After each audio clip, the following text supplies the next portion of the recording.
Jadi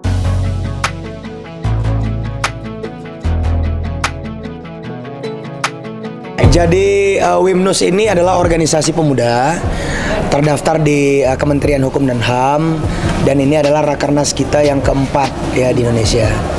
Kemudian rakernas ini berisikan perwakilan WIMNUS, Wirausaha Muda Nusantara dari seluruh Indonesia. Dan selama 3 hari ini kami menelurkan 3 rekomendasi untuk pemerintah. Rekomendasi utama ya. Yang pertama adalah rekomendasi tentang anak muda. Hari ini perhatian terhadap kualitas anak muda kita itu menurut saya bisa lebih diperbaiki lagi. Kita lihat ada banyak organisasi-organisasi pecah 2, pecah 3, dualisme sana, dualisme sini, itu tidak baik untuk sistem kaderisasi kebangsaan kita. Jadi rekomendasi kita adalah perhatian kepada kualitas anak muda kita. Jadi Kementerian Pemuda Olahraga itu jangan bicara olahraga saja, bicara anak muda juga dong. Mana pertukaran pelajar ke luar negerinya lagi? Mana pertukaran pemuda lagi? Mana pertukaran pemuda dan politik dan sosial lagi gitu. Itu kalau bisa dikencengin lagi gitu. Dan saya juga menghimbau kepada para aktivis, anak-anak muda untuk bersatu lah. Jadi jangan sampai lagi ada dinamika boleh tapi diselesaikan secara jantan. Jangan ada pemecatan di malam-malam gitu ya. Artinya organisasi dibawa lari gitu, jangan lah. Itu yang pertama. Jadi rekomendasinya khusus untuk anak muda. Yang kedua, rekomendasi ekonomi. Jadi menghadapi tahun politik, kita merekomendasikan pemerintah untuk fokus kepada kebijakan-kebijakan yang tidak menimbulkan gangguan kondusivitas terhadap perekonomian. Karena ini 2024, Bapak Ibu atau teman-teman tahu sendiri, kalau tidak hati-hati pengusaha bisa takut. Kalau tidak hati-hati investor bisa lari. Kalau tidak hati-hati maka ekonomi bisa goyang.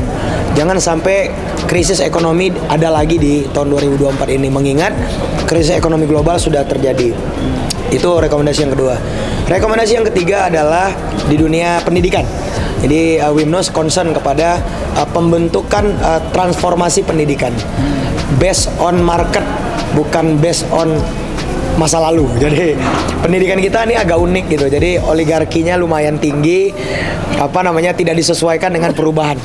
Gitu ya. Ya Anda bisa lihat bagaimana sarjana kita nganggur, S2 kita jadi supir ojol, macam-macam. Itu menyedihkan sekali. Itu hulunya adalah di pendidikan. Jadi 3 pilar utama inilah yang akan kita perjuangkan dan akan kita rekomendasikan kepada pemerintah pusat maupun pemerintah di Nusa Tenggara Barat di tempat rakernas ini berlangsung. Aksinya seperti apa rekomendasi-rekomendasi itu? Ya kita akan suratin pemerintah hasil rekomendasi kawan-kawan dari seluruh Indonesia. 3 agenda utama tadi harus difokuskan dalam 1,5 tahun ke depan menjelang 2024. Oh, jelas. Ya. Ya ini kita start dari sekarang sampai 2024 selesai. Berarti sampai akhir pilkada itu. Nah, itu goncangannya lumayan keras. Kalau kita tidak damai, maka ekonomi akan terganggu. Politik, kekuasaan, tapi ekonomi dan kesejahteraan masyarakat harus di atas segalanya. Jadi menjelang pemilu ini kesempatan juga untuk memberikan masukan itu ya? Ya, itu kesempatan kita karena WIMNUS punya basis massa yang tinggi di seluruh Indonesia. Berapa? Kami punya pimpinan saja itu 1029 orang ya. Dari mulai Aceh sampai Papua. Event motivasi, seminar edukasi dan kewirausahaan kita itu 1.000 sampai 4.000 orang per hari beroperasi di 34 provinsi.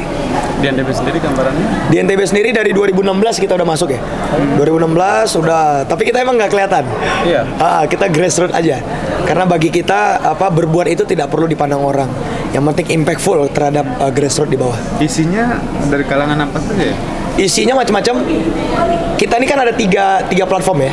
Yang pertama aktivis, entrepreneurship, dan intelektual. 3 nih. Banyak orang intelektual nggak ngerti aktivis, akibatnya berbenturan, nggak ngerti politik dia. Ada aktivis nggak punya modal, akhirnya jadi tukang tipu. Ada pengusaha yang tidak punya nilai-nilai kebangsaan, akibatnya jadi kapitalis. Jadi ketiga ini kita mixkan agar dia menjadi seorang pemuda yang negarawan. Yang sudah dilakukan WIMNUS sendiri apa? Hari ini yang bangsa misalnya. Ya kami mengakuisisi 13 kampus mas. Jadi organisasi ini punya 13 kampus dan lembaga pendidikan di seluruh Indonesia. Kemudian bisnisnya ada bisnis tim dikembangin, bisnis organisasi juga kita kembangin. Dan sudah ada. Udah, ya di NTB sendiri Visigo Academy kita yang untuk sekolah pariwisata itu udah mengirimkan orang ke luar negeri untuk tamatan-tamatan di program 1 tahun profesional di kepariwisataan dan perhotelannya. Ada di dekat Mandua ya? Di depan Mandua. Ya kecil-kecil lah, 1 tahun bisa 100-200 orang gitu. Ya kita hitung aja kalau 100 orang dia kerja di Kuala Lumpur misalnya. Profesional ya, bukan TKI pembantu ya, profesional sebagai hotelier itu dia bisa menghidupi berapa orang coba ketika dia pulang, keluarganya, lingkungannya, tetangganya hidup. Nah itu hitungan kita ngitungnya gitu aja, sederhana aja. Dia pulang, dia menjadi mata air untuk keluarganya dan lingkungannya. Kalau yang Rakernas ini perwakilan dari semua daerah? Seluruh Indonesia. Ini ada Medan, Jawa Timur, Sumatera Barat, ini NTB-nya ini. Apa ini karena persoalan yang tadi banyak masih dihadapi oleh kaum muda, juga abang sendiri juga berencana ke Senayan? Ya jadi gini, sudah saatnya kita jangan teriak-teriak di pinggir jalan untuk memprotes sistem. Kita harus masuk ke dalam sistem dan memperbaikinya. Karena partai politik dan jalur politik adalah satu-satunya jalan untuk merubah peradaban dengan impact yang lebih luas. Nggak bisa tidak. Dan generasi yang sekarang yang bisa mengubah itu semua? Yes, pastinya. Karena kita punya keberanian dan punya kekuatan.